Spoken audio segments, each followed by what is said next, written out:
салом тамошобинони ҳамешагӣ барномаҳои телевизиони мусиқии тоҷикистон шаҳнавоз. воқеан барномаи студияи шаҳнавоз минбарест барои ҳунармандоне ки пайваста бо садои табиӣ суруду таронаҳои ҷадиди худро пешниҳод мекунанд ва тӯли чанд рӯз мешавад ки ҳунарманди кишвари ба мо дӯсту ҳамсоя овозхоне ки воқеан самимӣ месарояд, аз муҳаббат месарояд, аз ишқ месарояд, ҳунарманди ҷумҳурии исломии афғонистон мири мафтун меҳмони кишвари азизи мо ҳастанд ва дар рӯзҳое ки тоҷикистони азиз ҷашни наврӯзро истиқбол мегирад ва бас орамдист ки мо суҳбате ороем бо ин ҳунарманди маҳбуб. шуморо хушомадед мегӯем ба телевизиони мусиқии тоҷикистон шаҳнавоз. ташаккур, саломат бошед. банда мири мафтун аз тариқи барномаи телевизиони шаҳнавоз як салом хидмати тамоми миллати ҳамзубонам, албатта кишвари тоҷикистон. бисёр хушҳол ҳастам. шумо пайваста ба тоҷикистон ташриф меоред, якчанд сафарҳои ҳунарӣ доштед. хуб, аз он сафаре ки қаблан доштед то ин сафар душанбеи азизро чӣ гуна дарёфтед? бори аввал ки дар кишвари тоҷикистон омадам, то ба ҳол фақат замин ва осмон ин қадар фарқ дорад. ман ҳамеша телевизионҳои тоҷикистонро тамошо мекунам. аз тарафи рӯзам бекор ҳастам, тамошо мекунам ҳамин телевизионҳоро, шавам тамошо мекунам. шумо бовар кунед ки кӯдакҳо ба ман мегӯяд ки падар ба мо як телевизиони дигар бори гир ки мо ягон сериол ягон чиз дигарам бинем. хайри мо ҳам хуш дорем тоҷикистона. шумо бисёр мебинед, бисёр ифтихор аст, ифтихори бузург ба ҷаноби олӣ, ба мардами ҳамзабонам кишвари тоҷикистон ки як сили саросарӣ ва оромию тинҷӣ доранд. ҳозир ки омадам, шумо бовар кунед дар ҷое ки ман гашта будам, ман бландман дига фаромӯш кардам ки ман ба куҷо давр бихӯям, ҳама ҷоша фаромӯш кардам. бисёр зиёд пешрафта тамаддун шуда. бале, ва акнун имсол мардуми сарбаланди тоҷикистон дар арафаи ҷашнҳои муҳими таърихӣ қарор доранд. ин соли 2021 боз 30-умин солгарди истиқлоли давлатии тоҷикистон таҷлил мешавад ва шумо умуман дар бораи наврӯз ва оинҳои неки он ки тоҷикистон ватани наврӯз аст чӣ андеша доред? бовар кунем ки мо ки ҷашни наврӯзи тоҷикистона ҳар лаҳзае ки мо мардам тамошо мекунем, мо аз хушҳолӣ ашкҳои мо мерезад ки мо чун имсол орзу ҳавасам ҳамин буд. ман гуфтам худоё як бори дигар мара тоҷикистон бабарӣ ки ман дами наврӯзи ино магам ҳами дилои ман ки яқин буд худо мара боз дар наврӯз инҷо овард. саломату сарбаланд бошед ва агар суҳбати мо боз бо суруду таронаҳои шумо омезиш биёбад, хотири бинандаи мо шод мегардад.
تشکر زیاد. سلامت باشید.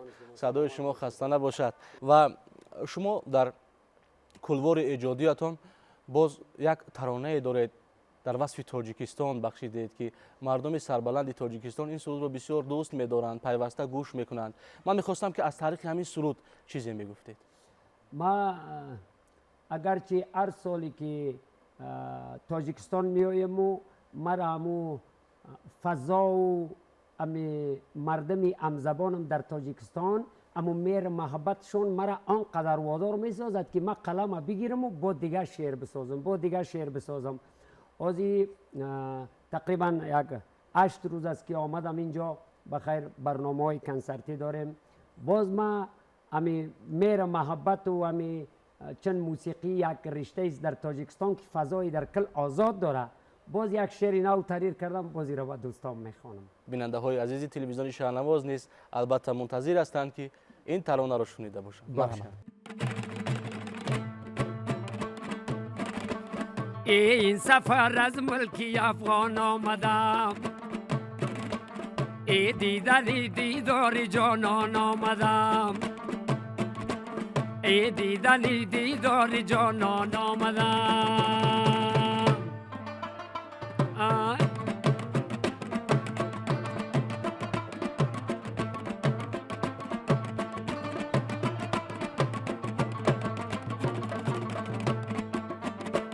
ای ملای نوروزی امسال را، ملای نوروزی هم امسال را، در جواری تاجیکستان آمدم، در جواری تاجیکستان آمدم. این سفر از ملکی افغان آمدم، دیدنی دیدار جانان آمدم، دیدنی دیدار جانان آمدم.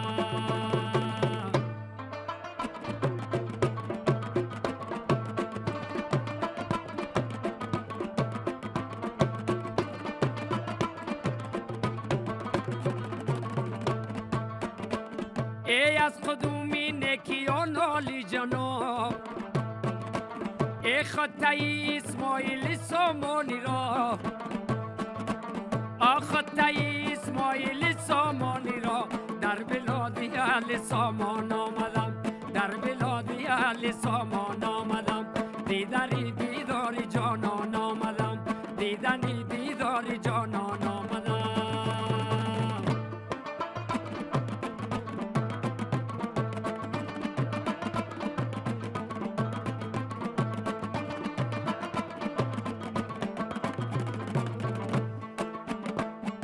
تاجیکستان برای استقلالیت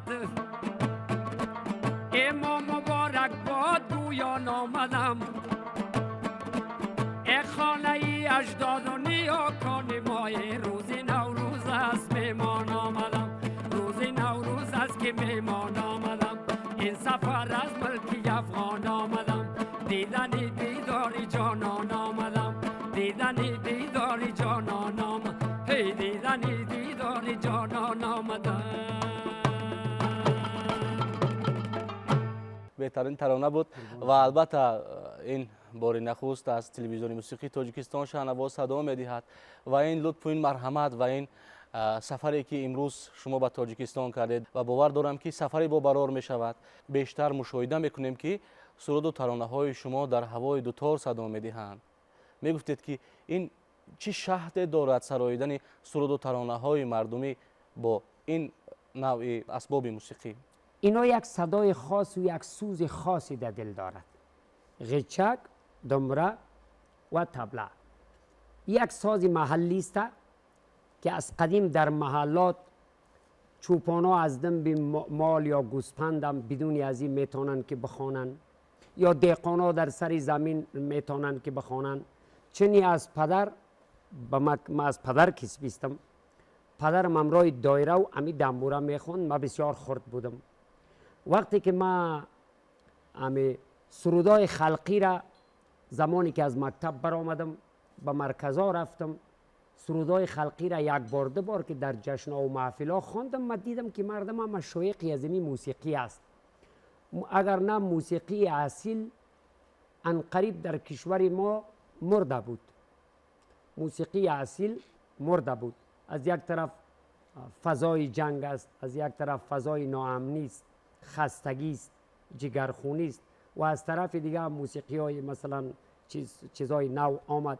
بعد ما گفتیم تا که ما زنده هستیم ما موسیقی اصیل نگاه میکنیم، به خاطری که یک سوز و سازی در سینه خودم دارد.